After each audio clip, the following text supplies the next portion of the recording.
Hello everyone. मेरा नाम है ईशान श्रीवास्तव और मैं आ चुका हूँ आपके सामने मॉडर्न हिस्ट्री का क्रैश कोर्स लेकर के।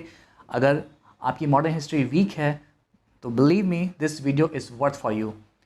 1 घंटे की इस मॉडर्न हिस्ट्री के कोर्स में मैं आपको सारे इम्पॉर्टेंट फैक्ट्स, टाइमलाइन और जो भी इम्पॉर्टेंट एक्ट्स एंड पर्सन्स हैं उनको कवर करूँगा।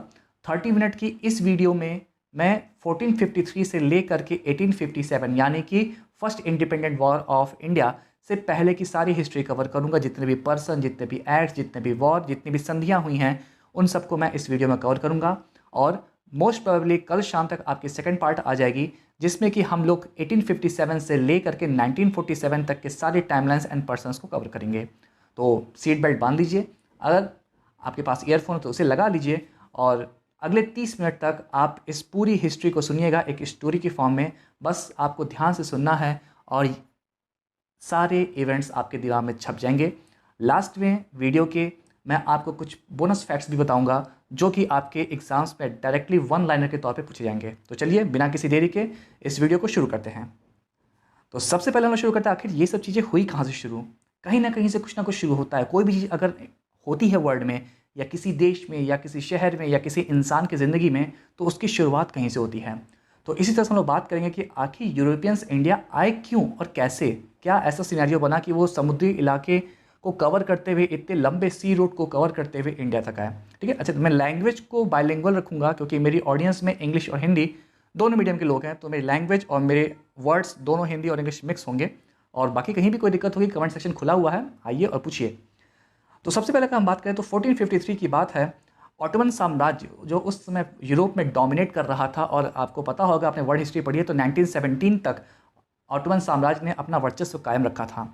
तो उस समय क्या हुआ था, तुर्कों ने व्यापार के जितने भी लैंड रूट्स थे उसको बंद कर दिया। अब प्रॉब्लम ये हुई कि यूरोपियंस एशिया में व्यापार नहीं कर पा रहे थे और यूरोपियंस कंट्री बहुत छोटी छोटी थी, बहुत पावरफुल थी, लेकिन उनके पास नेचुरल रिसोर्सेज इतने नहीं थे। अब प्रॉब्लम हो गई उनको, यार अब क्या किया जाए, व्यापार तो कर नहीं पा रहे, पैसा कैसे आएगा, पैसा नहीं आएगा तो एक्सपेंशन कैसे होगा। तो उन्होंने फिर सोचा कि यार ऐसा है, लैंड वेज खत्म हुए हैं ना, तो चलो सी रूट खोजते हैं। और इसकी शुरुआत की स्पेन के नाविक क्रिस्टोफर कोलंबस ने, जो कि 1492 में अमेरिका की खोज की। एक्चुअल में वो अमेरिका की खोज करने गए नहीं थे, लेकिन उन्होंने बल्कि समझ लिए बाय डिफ़ॉल्ट उन्होंने खोज लिया। ठीक है, उनको उस समय तक पता ही नहीं था कि उन्होंने एक बिल्कुल नई दुनिया की खोज कर ली है। ठीक है, इसके बाद ये सर्च अभियान आगे बढ़ता रहा। 1502 में अमेरिकी वेस्पुक्की के नाम पे अमेरिका को उनका नाम मिला। North America and south America में उसका डिवीज़न किया गया और आगे रेस्ट इज़ द हिस्ट्री, जो कभी हम लोग वर्ल्ड हिस्ट्री के सेशन में कवर कर लेंगे। इसके बाद अब हम लोग बात करते हैं, ये तो हो गई अमेरिका की बात, अब आते हैं हम लोग इंडिया की तरफ। तो पुर्तगाली नाविक थे वास्को डी गामा, जो कि लैंड ऑफ गुड होप से होते हुए हमारे कालीकट केरला पर आकर उतरे 1498 में, और इसी तरह से यूरोपियन कंट्रीज़ का सी रूट का दरवाज़ा जो था वो इंडिया के लिए खुल गया।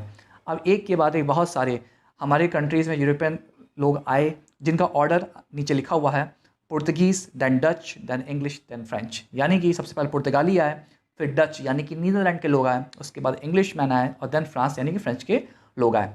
वास्को डी गामा का भारत में आना एक नया द्वार था, एक नया एरा था, जिसके बाद से पूरी परिभाषा चेंज हो गई व्यापार की और पूरी परिभाषा चेंज हो गई उपनिवेशवाद की, कॉलोनिज्म जिसको हम लोग इंग्लिश में कहते हैं। अब देखिए यहाँ से क्या हुआ, किस तरह से पुर्तगीज़ कंपनी यानी पुर्तगाली कंपनी ने भारत में अपना व्यापार बढ़ाना शुरू किया, यहाँ पे अपना डोमिनेंस दिखाना शुरू किया।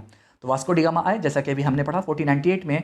आफ्टर दैट 1500 से 1600, 1500 से 1600 में पुर्तगालियों ने लगभग एक दशक तक साम्राज्य फैलाया। उस समय उन्होंने अच्छा खासा बिजनेस किया। ठीक है, पहले पुर्तगाली का ओनर जो थे उनका नाम था अल्बुकर्क। ठीक है, इसके बाद अगर हम लोग फैक्ट्स एंड फिगर्स की बात करें तो 1510 से लेकर के 1960 तक गोवा पूरी तरह से पुर्तगालियों के हाथ में था, और बाद में हमारे सरदार वल्लभ भाई पटेल जी के एफर्ट की वजह से हम लोग को गोवा वापस मिला।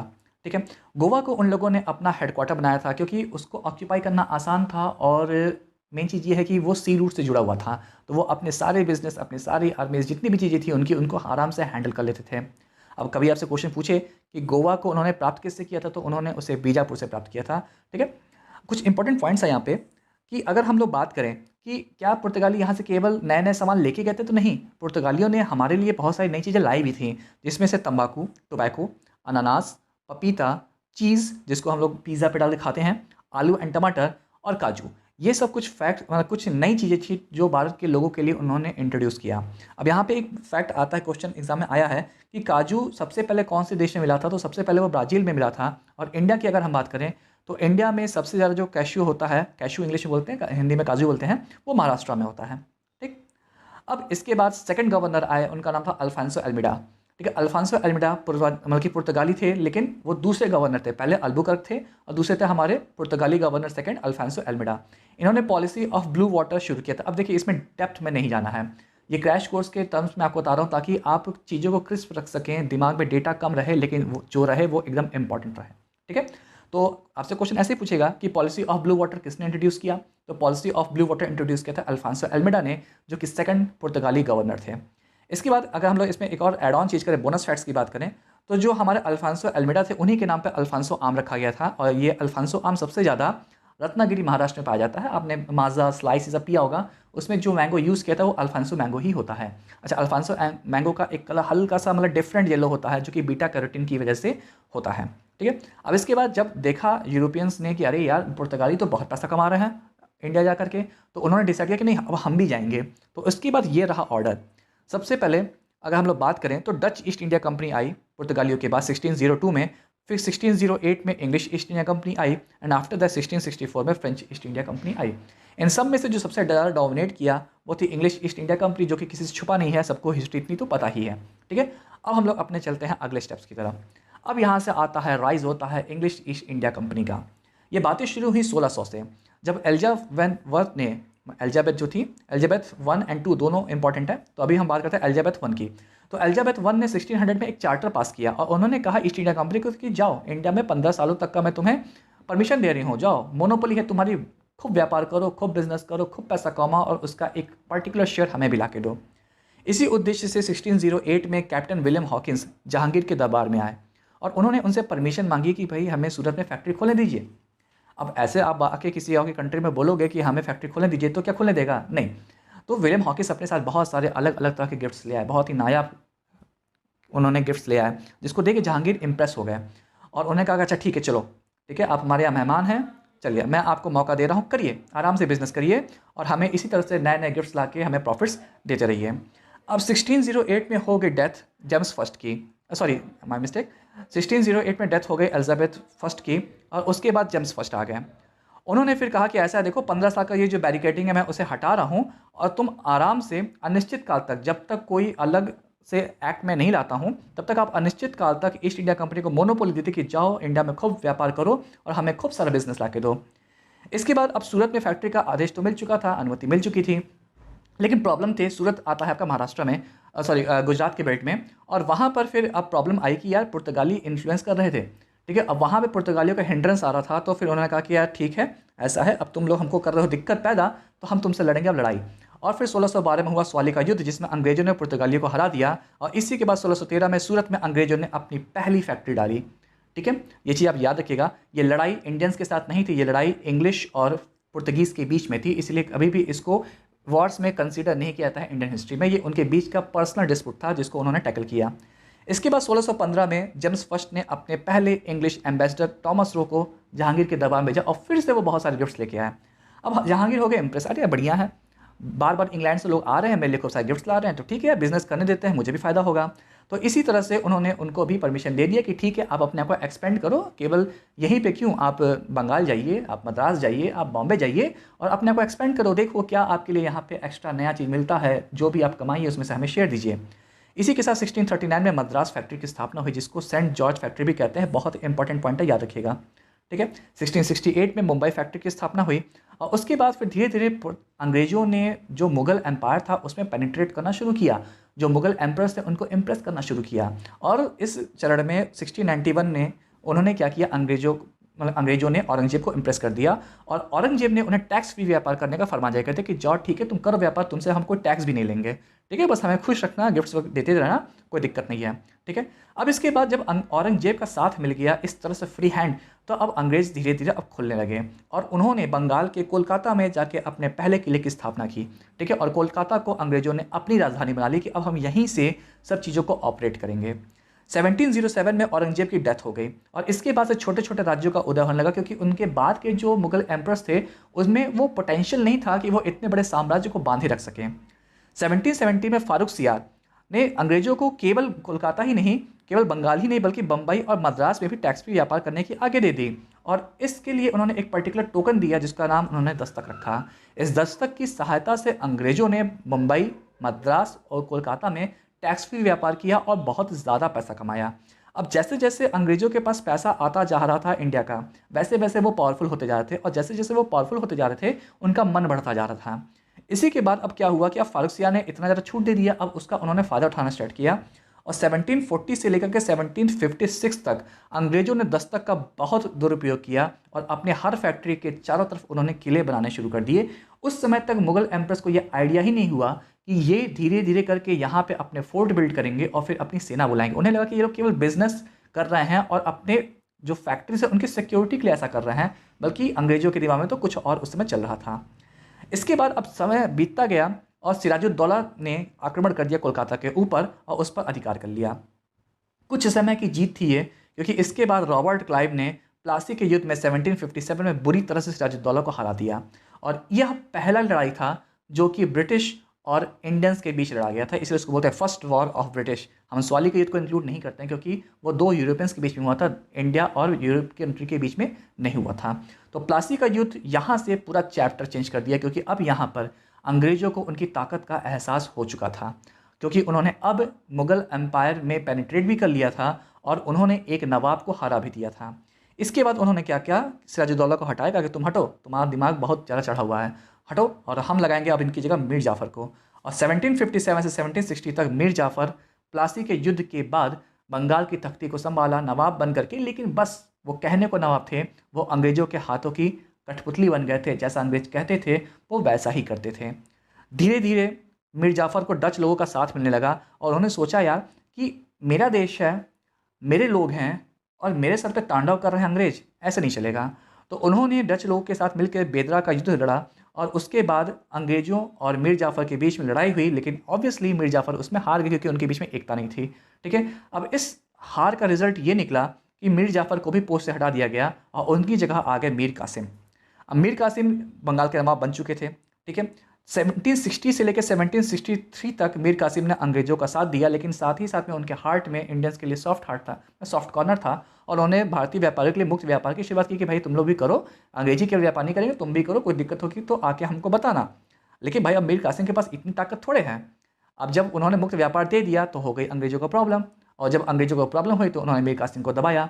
अब मीर कासिम के अंदर भी वही वाली पॉइंट आई जो कि मीर जाफ़र के मन में आई थी कि मेरा देश, मेरे लोग, मेरा व्यापार और राज कौन कर रहा है, अंग्रेज, ऐसे नहीं चलेगा। तो उसके बाद मीर कासिम ने क्या किया, अवध के नवाब सिराजुद्दौला, काशी नरेश बलवंत सिंह और मुगल शासक जो थे उस समय के शाह आलम द्वितीय, उनके साथ मिल करके उन्होंने ईस्ट इंडिया कंपनी के विरुद्ध लड़ाई लड़ दी। फिर से लड़ाई हुई, फिर से अंग्रेज हावी हुए और हेक्टर मुनरो के नेतृत्व में अंग्रेज दोबारा जीत गए। अब बक्सर का युद्ध एक पूरी तरह से समझिए चैप्टर क्लोज और चैप्टर ओपन करने का काम किया। चैप्टर क्लोज हुआ बंगाल के नवाब का और चैप्टर ओपन हुआ दीवानी राइट्स का। अब जो दीवानी राइट्स थे, जितने भी टैक्स को वसूलने की क्रिया थी, जितने भी कंट्रोलिंग पावर थी, जितनी भी मैनिपुलेटिव पावर थी, अब ये सारी पावर आ गई अंग्रेज़ों के पास। उन्होंने कहा यार अब ये नहीं हो पाएगा कि हम अपना एक आदमी बैठा इन लोग में से चुन के और फिर से ये हमारे साथ दगाबाजी कर दें, तो इस तरह से काम नहीं चल पाएगा। इसी दरमियान 1761 में थर्ड वॉर ऑफ पानीपत हुआ। कई बार एग्जाम में आ चुका है कि थर्ड वॉर ऑफ पानीपत कब हुआ था, 1761 में। किन के बीच में हुआ था, तो अफ़गान शासक अहमद शाह आब्दली और मराठों के बीच में हुआ था। क्यों हुआ था, क्योंकि पंजाब के जो गवर्नर थे उसमें तैमूर शाह, जो कि ऑब्वियसली अफ़गान थे, उनका उन्होंने कत्ल कर दिया था मराठाओं ने। ठीक है, तो इसी का रेवेंज लेने के लिए अहमद शाह आब्दली और मराठों के बीच में लड़ाई हुई थी, जिसमें मराठों की हार हो गई थी। अब जैसा कि हम लोग अभी चल रहे थे कि बक्सर का युद्ध जब खत्म हुआ तो उसके बाद अंग्रेज़ों के दिमाग में एक चीज़ क्लिक कर गई कि इस तरह से काम नहीं हो पाएगा। अगर हम लोग इन्हीं की तरफ से रिप्रेजेंटेटिव रखेंगे और उसको नवाब की पोस्ट पे देंगे तो उसके पास काफ़ी हायरार्की रहेगी, काफ़ी पावर रहेगी और इसका फिर वो मिसयूज़ करेगा। तो उसके बाद 1764 में रॉबर्ट क्लाइव पहले गवर्नर बने बंगाल के और उन्होंने कहा कि अब केवल हम बिजनेस नहीं करेंगे, अब ये हमारा बनेगा उपनिवेश और अब हम करेंगे अपने साम्राज्य का विस्तार। यानी कि अब यहाँ से इम्पेरियलिज्म और कॉलोनिज्म की शुरुआत हो गई और अब जो सत्ता थी वो शिफ्ट होकर के अंग्रेजों की तरफ आ गई, जो कि पहले इंडियंस के पास हुआ करती थी। इसके बाद अब चूंकि लड़ाई हुई थी और लगातार 3 लड़ाई, प्लासी, फिर बेगरा और उसके बाद फिर हमारा ये कौन सा लड़ाई, प्लासी, उसके बाद फिर बेदरा और उसके बाद फिर बक्सर का युद्ध 1764। ठीक है, तो ये 3 लड़ाई के बाद यह पैसा खर्च हुआ अच्छा खासा दोनों तरफ का। हारा कौन, इंडियन पक्ष, जीता कौन, अंग्रेज पक्ष। तो अंग्रेजों ने कहा कि ऐसा है, देखो अब हम कराएंगे आपसे साइन इलाहाबाद की संधि पर। ठीक है, और यह संधि में सबसे पहले साइन हुआ शाह आलम द्वितीय और अंग्रेजों के बीच में।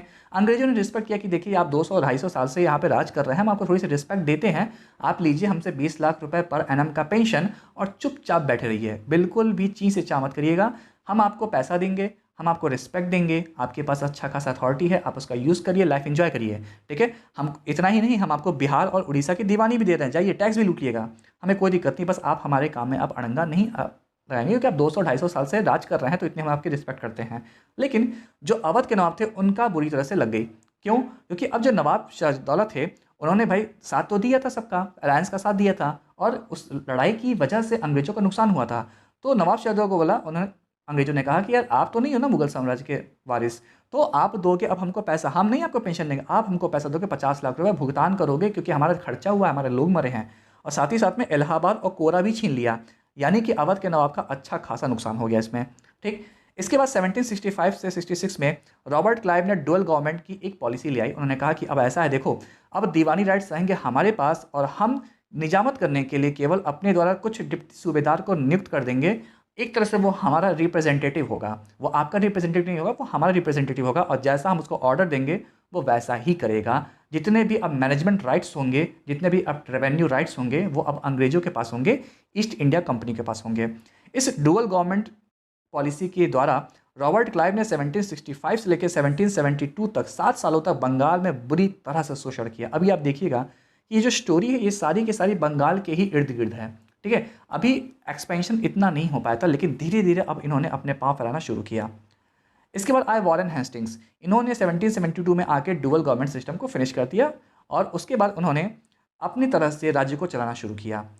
वॉरेन हेस्टिंग्स के टाइम में ही भगवत गीता का इंग्लिश में ट्रांसलेशन किया गया था। मल्टीपल टाइम से क्वेश्चन आया हुआ, इसको याद रखिएगा। ठीक है, वॉरेन हेस्टिंग्स 1772 से लेकर के 85 तक बंगाल के गवर्नर जनरल थे। इन्होंने एशियाटिक सोसाइटी ऑफ बंगाल की स्थापना की थी। इनका उद्देश्य था कि एशिया में ज़्यादा से ज़्यादा लोग अट्रैक्ट हों, ज़्यादा से ज़्यादा बाहर के लोग आएँ ताकि हमारा बिजनेस बढ़े। इसी बीच 1773 में रेगुलेटिंग एक्ट आया था, जो कि ब्रिटिश पार्लियामेंट में जारी किया गया था इंडिया के लिए। मल्टीपल टाइम्स ये भी क्वेश्चन आया है, इसको भी आप अच्छे से याद रखिएगा। अब इसके बाद हुई ट्रिटी ऑफ बनारस, यानी कि बनारस की संधि। ठीक है, इस संधि में नवाब शाहदौला और वॉरेन हेस्टिंग्स के बीच में एक समझ लीजिए कि सहमति बनी ताकि वो लोग साथ में मिलकर रोहिल्लास का सामना कर सकें। इसके बाद 1774 में कोलकाता में सुप्रीम कोर्ट की शुरुआत हुई। फिर 1775 का टाइम्स आया जिसमें हुई फैजाबाद की संधि। ये फैजाबाद की संधि की गई थी अवध की बेगम को संपत्ति की सुरक्षा, यानी कि उनको मतलब कि समझ लीजिए कि उनके मन में ये डर था कि अगर हमें इस तरह से डोमिनेट किया जा रहा है तो धीरे धीरे करके आप हमें पूरी तरह से ख़त्म कर देंगे, हमारा राज्य खत्म हो जाएगा। ठीक है, हमारी कोई सिक्योरिटी नहीं रह जाएगी। तो फिर ये संधि की गई थी कि अवध की बेगम को संपत्ति की सुरक्षा देने के लिए कि आपकी संपत्ति जो है उसको कोई नुकसान नहीं होगा, आपको पैसे का नुकसान नहीं होगा, आपको जानमाल का नुकसान नहीं होगा। तो इस संदर्भ में 1775 में फैजाबाद की संधि की गई। 1781 में कोलकाता मदरसा की शुरुआत हुई थी। 1775 से 82 तक एंग्लो मराठा वॉर की शुरुआत थी। और अब आएगा मोस्ट इंपॉर्टेंट पॉइंट में से एक, 1784 में पिट्स इंडिया एक्ट लागू किया गया था। ठीक है ना, अब इसके बाद आया वो टाइम जब वॉरेन हेस्टिंग्स को इंडिया के पॉलिटिक्स में, इंडिया की सोशल लाइफ में बहुत ज़्यादा घुसने का, हस्तक्षेप करने का नुकसान हुआ। 1785 में एक इंडियन थे नंद कुमार, उन्होंने वॉरेन हेस्टिंग्स के खिलाफ महाभियोग यानी कि इम्पीचमेंट की कंप्लेन दायर कर दी कि ये हमारे कल्चर में बहुत ज़्यादा पेनिट्रेशन कर रहे हैं और ये हमें कतई पसंद नहीं है। इस चीज़ को अंग्रेज़ों ने संज्ञान लिया और उन्होंने कहा कि यार ठीक है, अगर नहीं चल पा रहा है, ये बहुत ज़्यादा मनबढ़ाई कर रहा है, तो हटा दो इनको। तो इस तरह से वॉरेन हेस्टिंग्स एकमात्र ऐसे गवर्नर जनरल हुए जिनके खिलाफ महाभियोग लागू हुआ और उसके बाद उनको हटा दिया गया। 1786 में कॉर्नवालिस का आगमन होता है, जो कि आगे चल के बहुत ही इंपॉर्टेंट पॉलिसी भी बनाए। ये नए गवर्नर जनरल ऑफ बंगाल बने, जो कि 1793 तक इन्होंने अपना काम किया। इन्होंने अपने लाइफ में सबसे इंपॉर्टेंट काम में से एक किया कि इन्होंने सिविल सर्विसेज की शुरुआत की। इन्होंने इंडिया के जस्टिस सिस्टम और रेवेन्यू सिस्टम को अलग अलग किया ताकि ये चीज़ें मिक्स हो गए। पैसा और न्याय जब मिक्स हो जाता है ना, तो फिर वहाँ पे फेलियर होता है। इस चीज़ को कॉर्नवालिस ने समझा और उन्होंने इन दोनों को अलग कर दिया। ठीक है, इनके बाद एक टाइम आया था 1799 का, एक एड ऑन बोनस फैक्ट है, जब टीपू सुल्तान और रिचर्ड वेल्सली के बीच में लड़ाई हुई और इस लड़ाई का रिजल्ट ये निकला था कि टीपू सुल्तान बैकस्टैप होने के कारण मारे गए थे। ठीक है, और ये लड़ाई श्रीरंगपट्टनम में हुई थी। देखिए, मैं उन्हीं फैक्ट्स को यहाँ पे कवर कर रहा हूँ जो आपके एग्जाम्स के लिए इंपॉर्टेंट है। ठीक है, मैं डिटेल वीडियो इसलिए नहीं बना रहा क्योंकि फिर वही होगा जो बुक्स में है, वही चीज़ यहाँ पर है, और उसके बाद फिर आपको डेटा स्टोर करने में दिक्कत होगी। ठीक है, तो फिगर एंड फैक्ट्स की बात करेंगे, बुलेट पॉइंट्स की बात करेंगे, ज़्यादा इन डेप्थ नहीं जाएंगे, ज़्यादा आपको ट्रबल में नहीं डालूंगा मैं। ठीक है, अब इसके बाद एक सिस्टम आया लैंड रेवेन्यू सिस्टम, जो कि केवल 1-2 साल में नहीं बल्कि एक लंबे समय अंतराल में डेवलप हुआ। ठीक है, इसमें 3 तरह के सेटलमेंट हुए, 3 तरह के सिस्टम आए। सबसे पहला हमारा आया परमानेंट सेटलमेंट।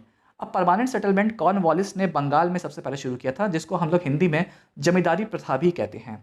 इसमें यह रिजल्ट आया था कि हर एक जगह के लिए जमींदार नियुक्त थे। ठीक है, वो पैसा लेते थे, वो टैक्स लेते थे वहाँ के लोकल लोगों से, और उस टैक्स का 90% ब्रिटिशर्स को जाता था और 10% जमींदार अपने पास रख लेता था अपने विकास के लिए, अपने डेवलपमेंट के लिए। इसके बाद सेकंड सिस्टम था रोटवारी सिस्टम। रोटवारी सिस्टम में अंग्रेजों ने किसानों से डायरेक्टली कांटेक्ट किया, डायरेक्टली बिजनेस किया। इसकी शुरुआत मद्रास में थॉमस मुनरो ने की थी। उन्होंने किसानों से डायरेक्टली टैक्स लेना शुरू किया, कोई बिचौलिया इसमें बीच में नहीं होता था। और देन तीसरा आया महलवारी सिस्टम। इसमें अंग्रेजों ने एक गांव को एक महल मान लिया और हर एक गांव के लिए टैक्स को फिक्स कर दिया, और इसकी रिस्पॉन्सिबिलिटी गांव वालों पर छोड़ दी कि भाई इतना टैक्स मेरे को चाहिए, अब ये तुम जानो कि तुम मुझे कैसे दोगे। इसकी शुरुआत सबसे पहले पंजाब में हुई थी और इसको शुरू करने वाले पर्सन का नाम था विलियम बेंटिंग। ठीक है, इसके बाद आया एक नई पॉलिसी सब्सिडरी अलायंस।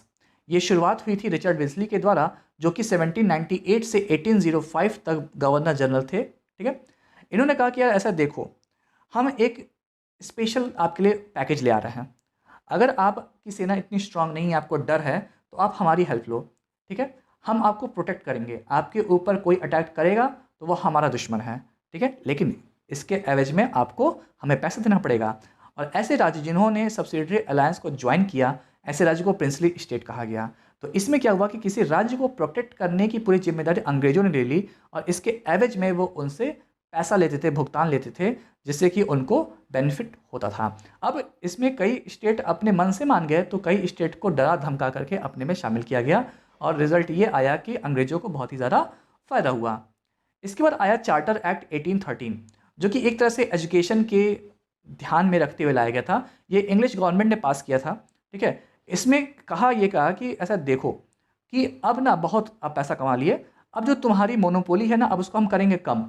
चाइना में जो ट्रेड है और इंडिया में जो टी ट्रेड है, इन दोनों को छोड़ करके अब ईस्ट इंडिया कंपनी की मोनोपोली को धीरे धीरे करके एंड करना शुरू किया गया, और इस तरह से भारत में अब ईस्ट इंडिया कंपनी का पतन शुरू हुआ, और इंग्लिश गवर्नमेंट, जो ब्रिटिश गवर्नमेंट थी, उनका राइज शुरू हुआ। मतलब कि अब डायरेक्टली कमांड लेने के मूड में ब्रिटिशर्स आ चुके थे, अब वो कंपनी के थ्रू पैसा लेने के मूड में नहीं थे। ठीक है, उन्होंने अब क्रिश्चियनिटी को भी मतलब कि स्प्रेड करना शुरू किया। ठीक है, एक वो टाइम था जिसमें लोग चाहते थे कि ज़्यादा से ज़्यादा लोग ईसाई बने। साथ ही साथ में कंपनी को यह आदेश दिया गया कि अब आप पर एनम कम से कम 1,00,000 रुपए एजुकेशनल डेवलपमेंट पे खर्च करोगे। मतलब कि इंग्लैंड के लोग चाहते थे कि इंग्लिश लैंग्वेज जो है वो इंडिया में डोमिनेट करे, ज़्यादा से ज़्यादा लोग इंग्लिश बोलें, ताकि वो हमारे कल्चर का पार्ट बन जाए। और जब एक बार लोग कल्चर का पार्ट बन जाते हैं, तो लोग उनके धर्म को, उनके रिलीजन को अडॉप्ट भी करना शुरू कर देते हैं। तो एजुकेशनल डेवलपमेंट के लिए उन्होंने क्या किया, उन्होंने कहा कि 1,00,000 रुपये आप पर एनम खर्च करोगे। ठीक है, इसके बाद टाइम आता है विलियम हेस्टिंग्स का, जो कि 1813 से लेकर 1823 तक इंडिया में आए। उन्हीं के टाइम में पेशवा बाजीराव ने, जिनके ऊपर मूवी बनी हुई है, पेशवा बाजीराव ने एंग्लो मराठा युद्ध के तहत ईस्ट इंडिया कंपनी के खिलाफ विद्रोह कर दिया, लेकिन रिजल्ट वही हुआ कि अंग्रेजों की हार हो गई। ठीक है, विलियम हेस्टिंग्स के नेतृत्व में पिंडारियों का भी दमन हुआ था। इसके बाद नेपालियों के साथ उन्होंने संगोली संधि की थी, ताकि वो लोग पहाड़ी क्षेत्रों पर अपना अधिकार कर सकें। 1818 में बॉम्बे प्रेसिडेंसी की शुरुआत हुई थी, उसको क्रिएट किया गया था, और विलियम हेस्टिंग्स ने ही प्रेस पर सेंसरशिप भी लगा दी थी कि जो हम चाहेंगे बस आप वही छापोगे, अपनी इच्छा से कुछ भी नहीं छाप दोगे। लेकिन इसको अगले वर्ष हटा दिया गया था, क्योंकि प्रेस की जो आज़ादी होती है वो इंपॉर्टेंट होती है किसी भी राज्य, किसी भी देश के लिए। ठीक है, तो ये कुछ चीज़ें थी जो विलियम हेस्टिंग्स ने की थी 1813 से लेकर 1823 के बीच में। इसके बाद टाइम आया विलियम बेंटिंग का, जो कि 1828 से 1835 तक बंगाल के गवर्नर जनरल थे। इन्होंने एक बहुत अच्छा काम किया कि 1829 में ये राजा राम मोहन राय के साथ मिल करके सती प्रथा को इन्होंने एंड किया। 1829 की ये घटना है, ठीक है। अब राजा राम मोहन राय को जो राजा की उपाधि है वो अकबर द्वितीय ने दी थी, जो कि एक मुगल साम्राज्य के राजा थे।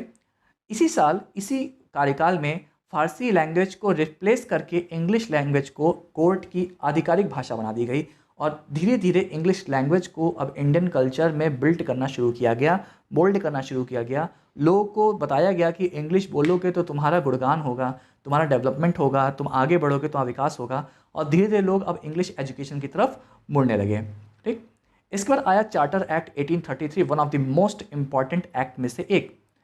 इस एक्ट की सबसे पहली बात थी कि अब गवर्नर जनरल ऑफ बंगाल को हटा करके गवर्नर जनरल ऑफ इंडिया की शुरुआत की गई, यानी कि अब वो एक्सपेंड कर रहे थे अपने आप को केवल बंगाल में नहीं बल्कि पूरे इंडिया में। और विलियम बेंटिक पहले गवर्नर जनरल ऑफ इंडिया बने और आखिरी गवर्नर जनरल ऑफ बंगाल बने, ठीक है। और इसी चार्टर एक्ट के साथ ईस्ट इंडिया कंपनी का चाइना के ट्रेड में भी मोनोपोली पूरी तरह से खत्म हो गया, ठीक। इन्होंने, विलियम बेंटिक ने ट्राई किया कि सिविल सर्विसेज में इंडियंस को भी बिल्ड कर लिया जाए।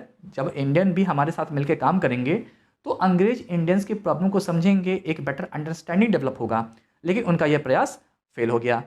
1835 में विलियम बेंटिक के द्वारा मैकॉले की रिपोर्ट को पास किया गया और इसके साथ ही इंडिया की जो ऑफिशियल भाषा थी उसको इंग्लिश बना दिया गया। सोचिए, मतलब उस समय 1% लोग भी इंग्लिश नहीं बोलते थे, लेकिन इंडिया की ऑफिशियल भाषा इंग्लिश बना दी गई ताकि आप इंडिया में ये दिखा सकें कि अब अंग्रेजों का साम्राज्य पूरी तरह से फैल चुका है।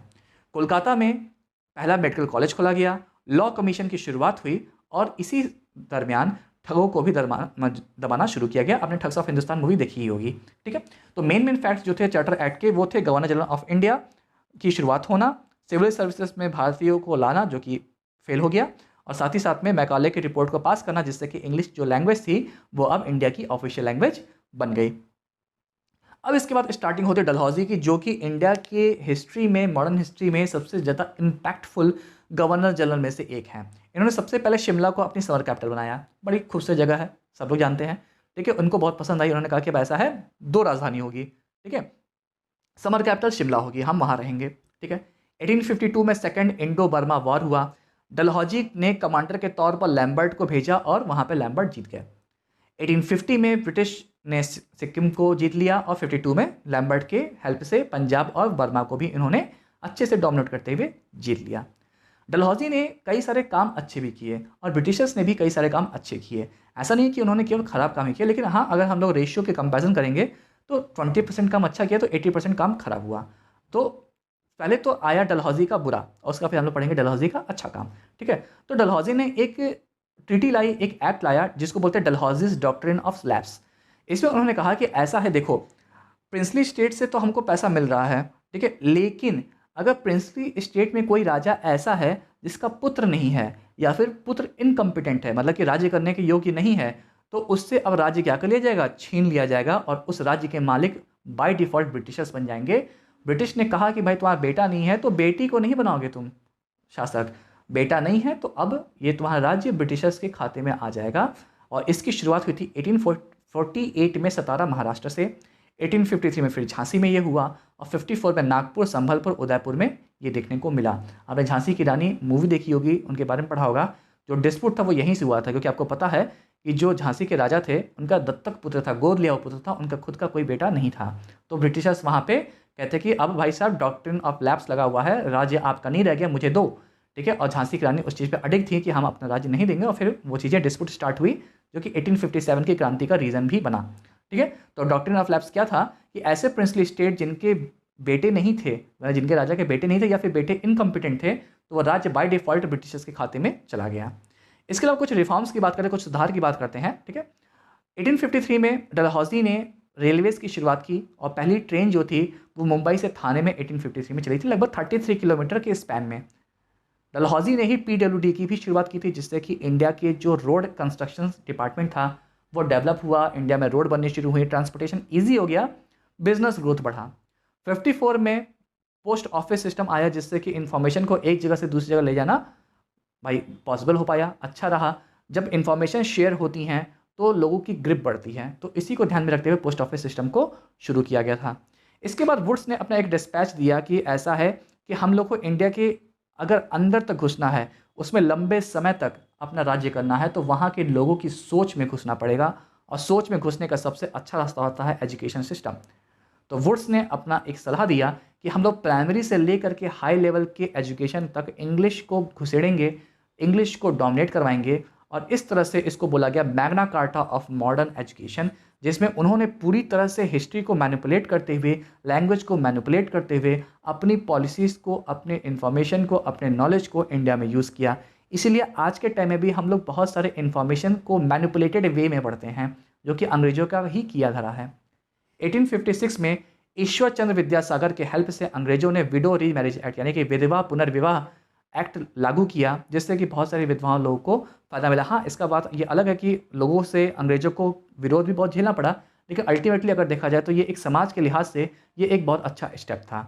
और चार्टर एक्ट 1853 के द्वारा कंपटीशन जो था सिविल सर्विसेज का, वो इंडियंस के लिए भी ओपन कर दिया गया, जिसको आगे चल के सत्येंद्रनाथ टैगोर ने सबसे पहले क्रैक किया था। ठीक है, तो इस वीडियो के साथ, इस स्लाइड के साथ हम आपको मॉडर्न हिस्ट्री के क्रैश कोर्स को इंट्रोड्यूस करा चुके हैं। अगर ये वीडियो आपको अच्छा लगता है तो आप लाइक करें, शेयर करें, कमेंट करें। हमारे टेलीग्राम चैनल को आप ज्वाइन कर सकते हैं, वहाँ पे मल्टीपल क्विजेस पड़े हुए हैं। आप जाइए, लगभग 200-250 के आसपास क्विजेस हैं, उसमें देखिए आपके करंट अफेयर्स से लेकर के जीएस तक, सिविल इंजीनियरिंग से लेकर के हिस्ट्री, ज्योग्राफी तक सबके क्विज आपको मिल जाएंगे। सेकेंड पार्ट आपको कल तक मिल जाएगा। इस वीडियो के थ्रू अगर आप केवल इस वीडियो पे भी रिलाई करेंगे तो आप मॉडर्न हिस्ट्री में more than 80 to 90% questions cover कर सकते हैं बहुत ही ईजिली। तो वेट करता हूँ, वीडियो आपको अच्छी लगी। नेक्स्ट वीडियो तक आने तक